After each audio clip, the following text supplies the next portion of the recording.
Haleluya. Kadang-kadang kita tidak usah banyak membaca Alkitab secara satu pasal, tetapi kalau itu singkat saja, asal kita mengerti, itu akan memberkati kita. Ayat 4 saya ulangi, sebab semua yang lahir dari Allah mengalahkan dunia. Ya, ingat itu saudara, lahir dari Allah. Dan inilah kemenangan yang mengalahkan dunia, iman kita. Puji Tuhan. Bagaimana kita bisa memiliki iman yang mengalahkan keinginan duniawi? Kebutuhan kita di dunia ini sangat mengganggu hati kita, saudara. Apabila saudara tidak membuat hati saudara menjadi stabil, ya, terkontrol, terkonsep, terukur. Tetapi firman Tuhan mengajarkan kepada kita bahwa iman yang mengalahkan keinginan duniawi itu saya bagi menjadi 3, saudara. Yang pertama, iman yang dipraktekkan dengan perbuatan. Ya, iman kita itu harus disertai perbuatan. Bisa saja saudara ketika beribadah di tempat ini, saudara katakan amin, puji Tuhan, haleluya. Tetapi ketika keluar dari gereja ini, disitulah saatnya saudara menghadapi masalah. Masalah yang berhubungan dengan hati, dengan pikiran. Kita sering terganggu. Yang paling sering mengganggu kita adalah masalah materialistis atau materialistik.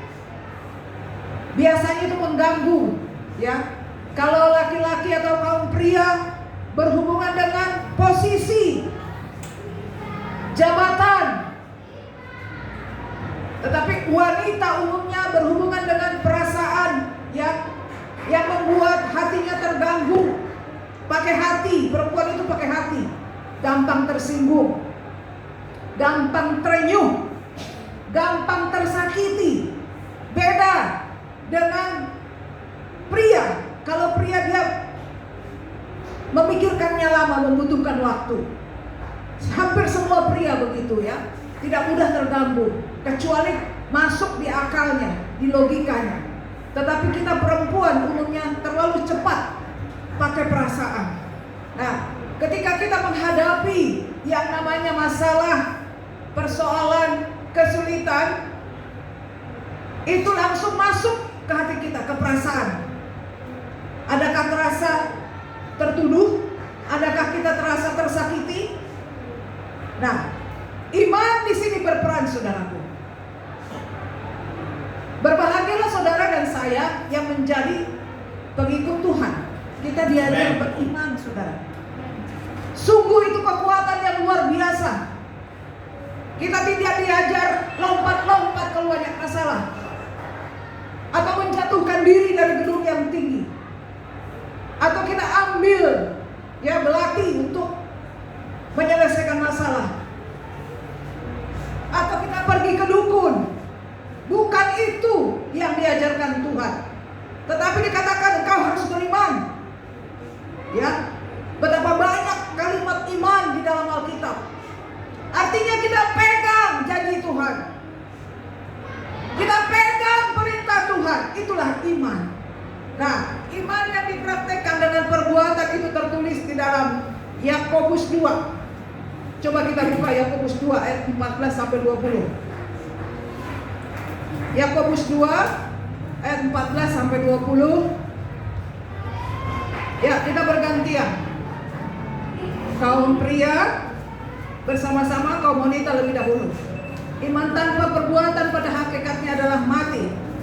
Ya, kaum wanita, apakah gunanya, saudara-saudaraku, jika seorang mengatakan bahwa ia mempunyai iman, padahal ia tidak mempunyai perbuatan? Dapatkah iman itu menyelamatkan dia?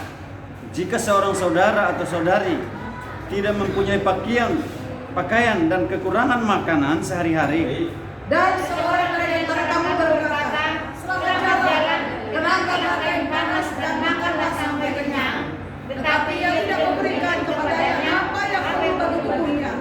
Apa gunanya itu? demikian juga halnya dengan iman. Jika iman itu tidak disertai perbuatan, maka iman itu pada hakikatnya adalah mati. Tetapi mungkin ada yang berkata, padamu ada iman dan padamu ada perbuatan. Aku akan menjawab dia, tunjukkanlah kepadaku imanmu tanpa perbuatan, dan aku akan tunjukkan kepadamu imanku dan perbuatan-perbuatanku. Engkau percaya bahwa hanya ada satu Allah saja, itu baik. Tetapi setan-setan pun juga percaya akan hal itu, dan mereka gemetar. Sama-sama. Hai manusia yang bebal, maukah engkau mengakui sekarang bahwa iman tanpa perbuatan adalah iman yang Iman yang kosong? kosong. Haleluya. Kalau saudara masih belum beriman, firman Tuhan ini untuk saudara. Ya, siapa yang belum beriman? Ini katanya, hai manusia yang bebal. Adakah yang bebal di sini? Saya percaya tidak ada. Amin. Ya, hai manusia yang bebal. Kalau bebal itu berarti apa? Keras kepala.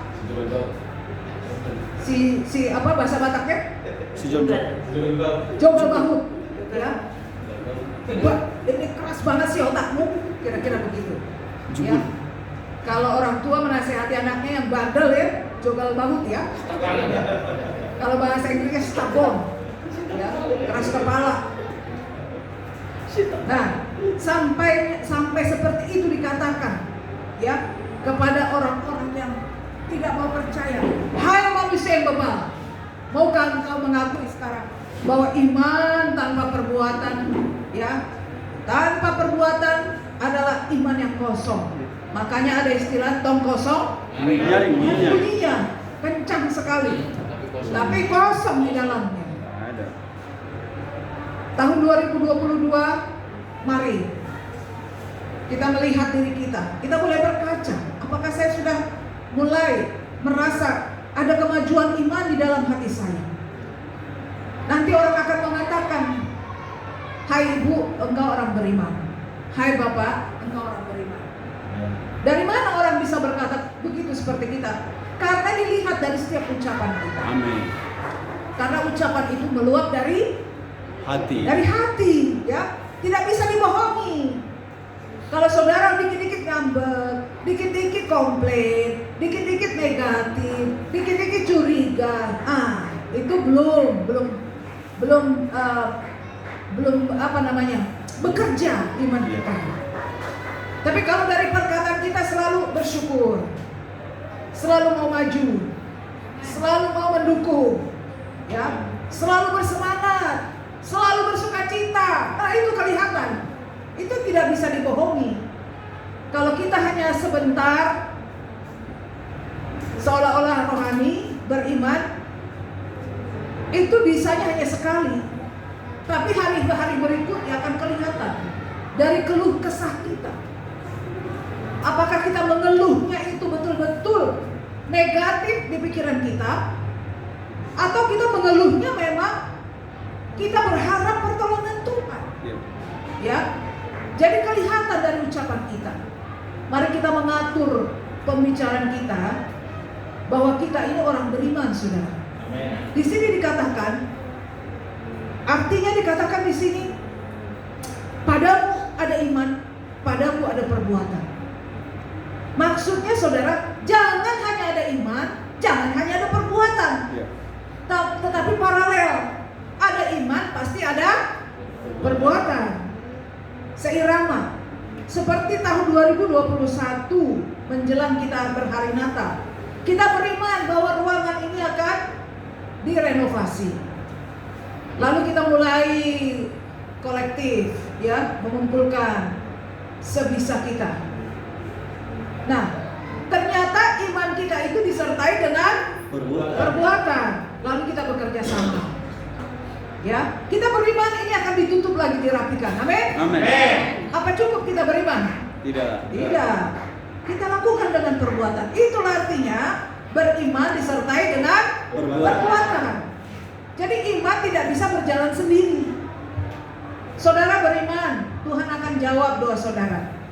Tapi perbuatan saudara tidak ada,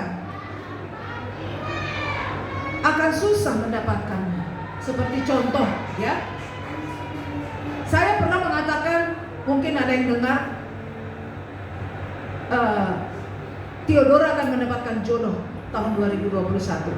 Ya Pak Riki, Ya. kata Pak Riki saya pernah mengucapkan itu, Ya. padahal saya lupa. Bulan Januari kali ini. Iya. Lalu saya dalam hati, ini dapat nggak nih Theodora jodohnya? Karena saya tanpa sadar, ya, dalam posisi saya berkata-kata properti. Tapi puji Tuhan, Theodora sangat mengharapkan jodoh itu. Ya, saya lihat dia berupaya, ya, walaupun dia pernah curhat ke saya bagaimana dia setelah disakiti oleh seorang pria, ya, dia merasa kecewa karena motivasinya tidak baik. Tapi dia masih berharap, begitu ya. Dia berupaya, dia mencari koneksi, mencari teman, dan akhirnya sampai mungkin diperkenalkan, saya tidak tahu, dan akhirnya menikah. Sebenarnya dalam hati saya berkata-kata saya ragu. Saya boleh malu juga ya. Ya, ya. Tapi puji Tuhan, terwujud. Nah, jadi iman itu harus dibarengi dengan perbuatan. Amin. Ya seperti anak saya Hizkia, sampai sekarang belum ada tanda-tanda mereka mempunyai keturunan. Tapi saya berupaya supaya dia mendapatkan keturunan. Contohnya dia pergi ke dokter. Ya, sekarang dia sudah bertemu dengan dokter. Dokter berusaha untuk membantu. Amin. Pokoknya saya beriman dan ditindaki dengan dia pergi ke dokter. Nah, jadi itu semua harus sejalan. Ya. Jadi firman Tuhan ini dikatakan ayat 18, tetapi mungkin ada yang orang berkata, padamu ada iman dan padaku ada perbuatan. Aku akan menjawab dia, tunjukkanlah kepadaku imanmu itu tanpa perbuatan, dan aku akan menunjukkan kepadamu imanku dan perbuatan-perbuatanku. Apabila saudara sekarang sedang beriman, anak-anakmu yang belum punya jodoh mendapatkan jodoh, atau saudara sendiri di sini orang muda yang sedang merindukan jodoh, kita imani dengan perbuatan. Jangan hanya beriman, berdoa, ya udah, ya, pakai lipstik juga tidak, pakai daster di rumah. Ya bagaimana cowok mau datang begitu ya? Mandi juga kagak. Harus dong diimbangi dengan perbuatan. Ya kapan? Amin. Ya, Fani ada contohnya. Ya Fani kan sedang berupaya, dia bersolek, ya, tinggal menunggu pujaan hati, ya kan? Tapi kamu beriman kan, Fan?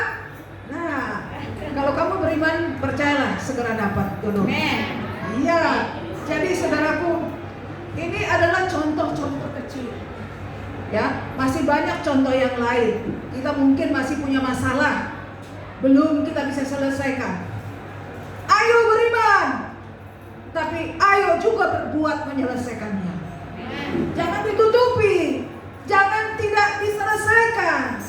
Omong kosong namanya kalau kita tidak menyelesaikan, kita tidak menjalankan.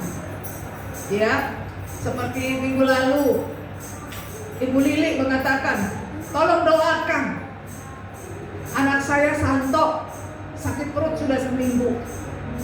Lalu dia minta Pak Riki dan akhirnya Ibu Siti Amsah mendampingi.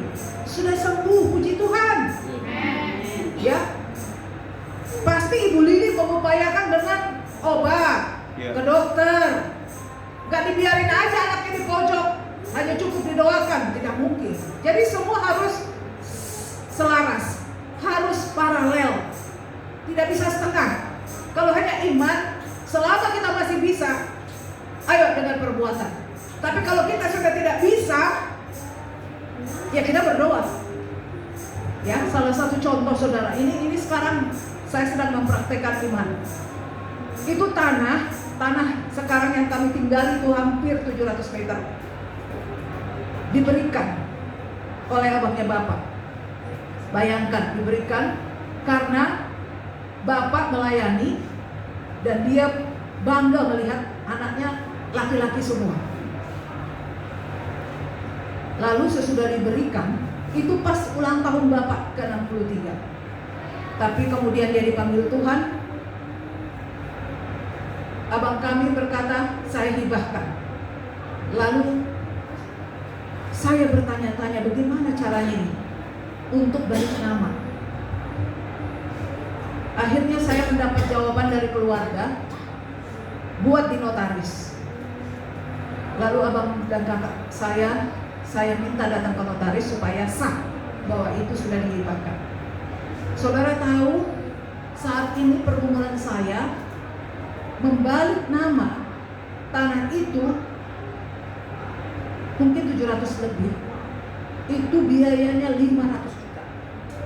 Saudara bisa bayangkan, dikasih gratis tapi hanya membalik nama 500 juta. Puji Tuhan. Mari kita tertawa. Berat tapi kita harus tertawa.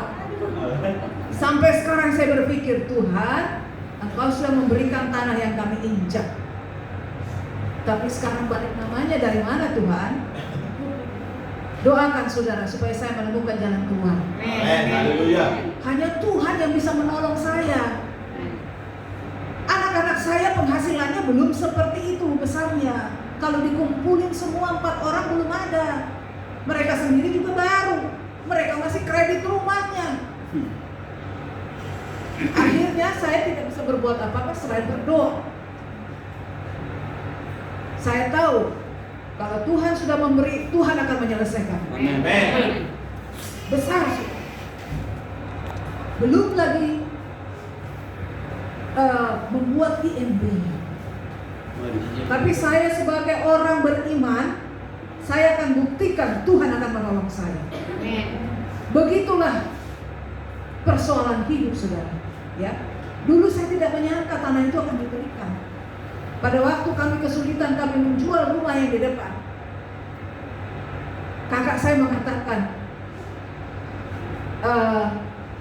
sampai anakmu lulus SMP boleh kalian tinggalkan tanah itu. Sesudah lulus SMA, kami menghadap.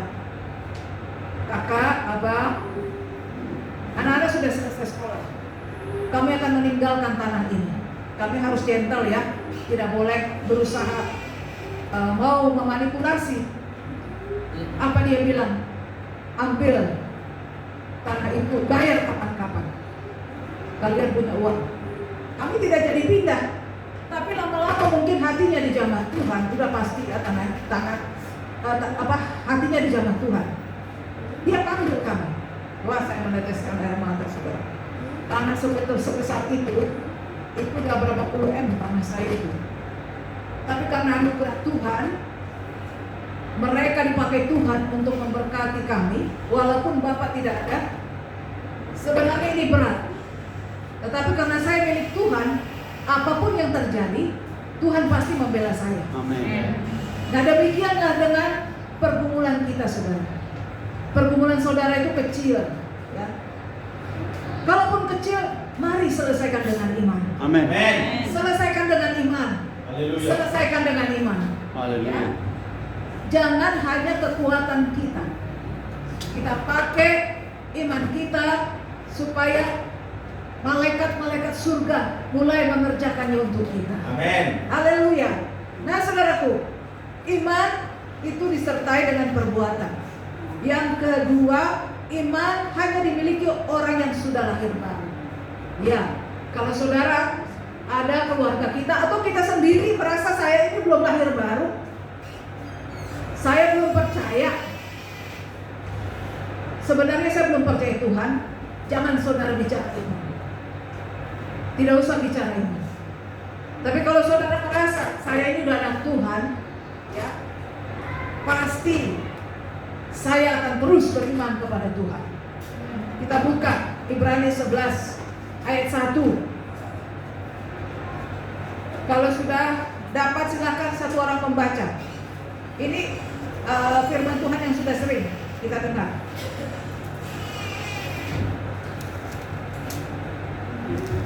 Ibrani 11 ayat 1 demikian bunyi firman Tuhan. Iman adalah dasar dari segala sesuatu yang kita harapkan dan bukti dari segala sesuatu yang tidak kita lihat. Amin. Lihat itu saudara, perkataan yang luar biasa ya oleh hamba-hamba Tuhan, oleh Paulus. Iman adalah dasar dari segala sesuatu yang kita harapkan. Apa yang saudara sedang harapkan?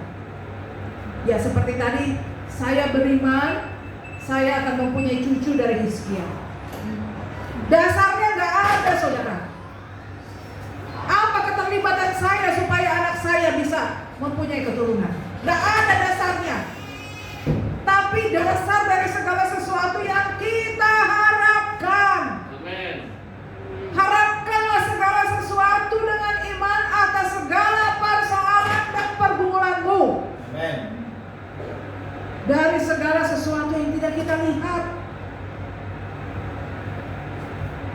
Saya belum beriman terhadap keturunan Yesaya, tapi tiba-tiba istrinya mengandung.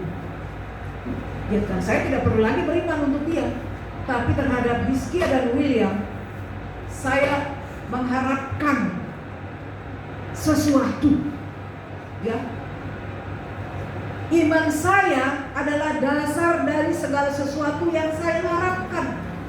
Apakah engkau sedang mengharapkan anak-anakmu bertobat? Apakah engkau sedang mengharapkan pasanganmu bertobat? Apakah engkau sedang mengharapkan orang tuamu bertobat? Kita pakai iman kita. Iman itu tidak hanya berkata kepada Tuhan, tetapi kita sendiri menunjukkan bahwa kita mengasihi mereka, kita mendukung mereka, kita mendoakan mereka. Jangan kita berharap orang yang dekat dengan kita bertobat, tapi sikap kita sendiri mengecewakan. Apa yang membuat orang menjadi kecewa terhadap kita? Kita janji tidak ditepati, ya kan? Kita masih sering berkata-kata kasar. Kita masih kurang bisa memperhatikan mereka. Bagaimana iman mereka tumbuh kalau kita yang ingin melihat mereka berubah, bertobat, tapi kita sendiri tidak mendukung? Maka dikatakan iman adalah dasar dari segala sesuatu yang kita harapkan. Semua harus saling melengkapi. Kita beriman itu berdoa, menunjukkan kasih kepada orang lain. Nah, saudaraku, firman Tuhan ya yang mengatakan iman adalah dasar dari segala sesuatu yang kita harapkan, itu hanya dimiliki oleh orang-orang yang sudah lahir baru. Makanya ajaran lain tidak mengajarkan seperti ini. Ya, tidak mengajarkan. Tidak ada pengajaran di agama lain kecuali melalui firman Tuhan. Maka berbahagialah kita, saudaraku. Berbahagialah saudara yang memiliki Yesus Kristus di dalam hati.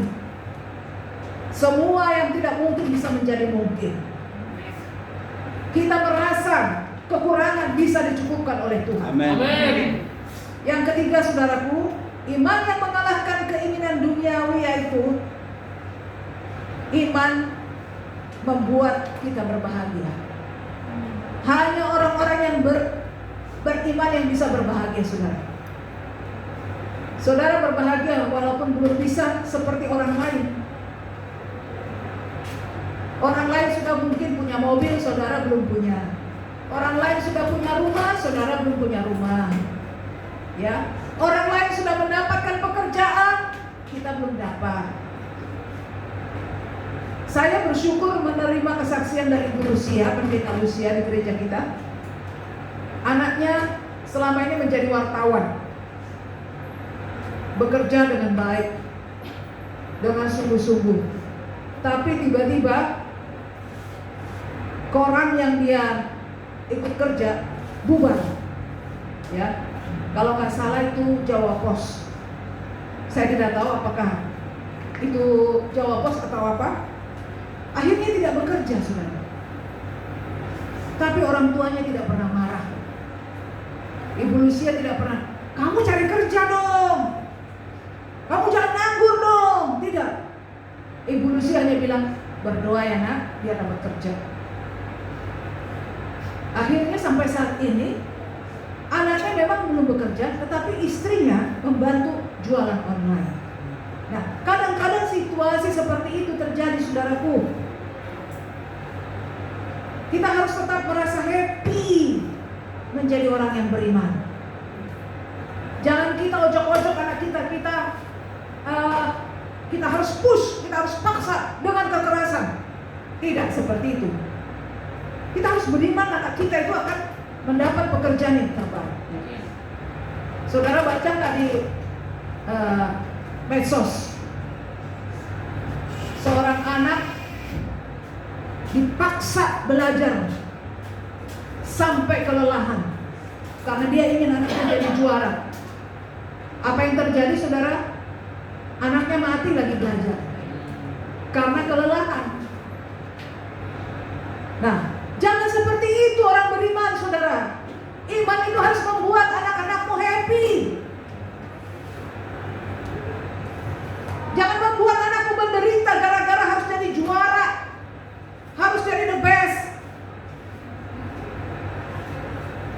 Kalau bapak dulu bilang, biarin aja, semampu dia, katanya. Dan benar, memang anak-anak ini gak ada yang juara, tapi mereka bisa mandiri. Ya, jangan kita paksa karena anak tetangga kita juara, kita push, kita tekan. Yang penting kita memperlihatkan bahwa anak-anak kita itu kita kasihi. Kan nanti akan muncul sendiri kepintarannya. Makanya saya, waktu adik saya kesulitan menyekolahkan, karena kan orang Batak, kalau anaknya dilihat dibandingkan anak sekeluarga, itu harus ikut. Contohnya, harus sekolah Katolik. Itu juga saya alami, ya. Lalu pada saat itu karena kami kesulitan uang, kami pindahkan ke negeri, yaitu Misael dan Boni almarhum. Saya merasa malu, saudara. Waduh, anak saya jadinya di negeri. Karena kita tahu Katolik itu mendidiknya ketat. Tapi sesudah lama-lama saya melihat bukan itu yang menentukan. Jadi kalau ada anak kita dimanapun dia sekolah, syukuri saja. Bukan sekolah itu yang membuat dia pintar, tapi didikan orang tua dan dia punya talenta, punya kemampuan sendiri. Ya, seperti anak-anak ini kan, sekolahnya negeri SMA. Sementara keluarga kami yang Katolik yang berjuang untuk mendapatkan negeri tidak dapat. Jadi kita tidak boleh membuat anak-anak itu merasa gelisah. Kita harus buat anak-anak kita bahagia. Karena kita orang beriman harus membuat kita berbahagia. Amin. Nah, kita baca satu ayat lagi, Efesus 6. Efesus 6 ayat 10 sampai 11. Efesus 6 ayat 10 sampai 11, demikian firman Tuhan. Ya. Akhirnya hendaklah kamu kuat dalam Tuhan, di dalam kekuatan kuasanya. Kenakanlah seluruh perlengkapan senjata Allah, supaya kamu dapat bertahan melawan tipu muslihat iblis. Amin. Ya, kita harus happy di dalam Tuhan dengan menggunakan perlengkapan senjata Allah. Kalau hari ini kita mendengarkan firman Tuhan, saya berdoa dalam nama Yesus, firman Tuhan ini tidak berlalu dengan sia-sia. Amin. Amin. Karena biasanya kita hanya tahu judulnya, sesudah pulang satu ayat pun tidak hafal. Karena apa? Kita sudah bawa ngobrol, kita langsung bepergian. Tapi biarlah hati kita semakin dikuatkan. Jangan sampai iman kita itu terganggu oleh keinginan duniawi. Ya. Satu lagi saya menceritakan seorang ibu di jemaat Pulau Gadung. Itu saya betul-betul salut. Jadi dia itu sudah ikut gereja kita yang namanya Ibu Hana, sama Ibu Hana di sini.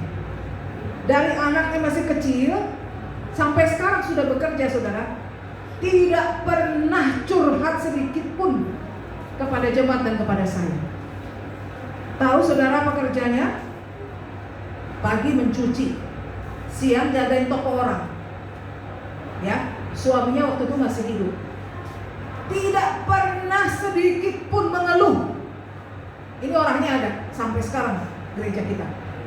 Dan selalu bersukacita. Tidak pernah dia terganggu dengan model, tidak terganggu dengan sepatu, dengan tas. Anaknya sudah bekerja, sudah lulus D3 rata-rata. Saya kagum. Itulah hidup orang beriman. Saya bilang di depan jemaat, kalau lagi ngobrol, nih Bu Hana nih luar biasa, gak pernah dia merasa mengeluh dalam hidupnya. Lalu dia dengan santai dia jawab, aku kan kalau ada keluhan berlutut. Wah, hati saya. Jadi dia tidak pernah membawa keluhannya dilihat oleh orang, tapi dia berlutut. Itulah kekuatan kita, saudara. Dia tidak pernah sakit, tidak pernah, mungkin sakit tapi tidak pernah memberitahukan kepada kita. Bagaimanapun kondisi anaknya, dia doakan. Sampai saat ini dia berharap, karena keluarga mereka kan separuh Islam, anaknya ada yang Islam. Dia hanya bilang, Tuhan bawalah anak-anakku ke gereja. Itu aja doa dia. Dan dia tetap setia beribadah. Sudah puluhan tahun, saudara. Dari anaknya masih balita, sekarang anaknya sudah mau menikah. Nah, ini adalah bukti dia mempraktekkan iman, tidak terganggu oleh duniawi. Oleh sebab itu jangan kita mau terganggu oleh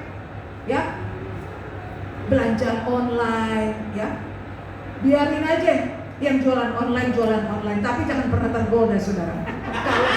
Kalau nggak ada duit, kalau ada belanjalah di Ibu Hotmoli, ya kan? Iya, saya senang loh adik-adik saya belanja di Ibu Hotmoli, ya. Saya senang mereka mau belanja. Ya, itu namanya mendukung orang berusaha. Amin. Ya, puji Tuhan. Firman Tuhan pada siang hari ini, biarlah kita hidup sebagai orang beriman yang tidak terganggu oleh keinginan duniawi. Amin. Mari kita bangkit berdiri.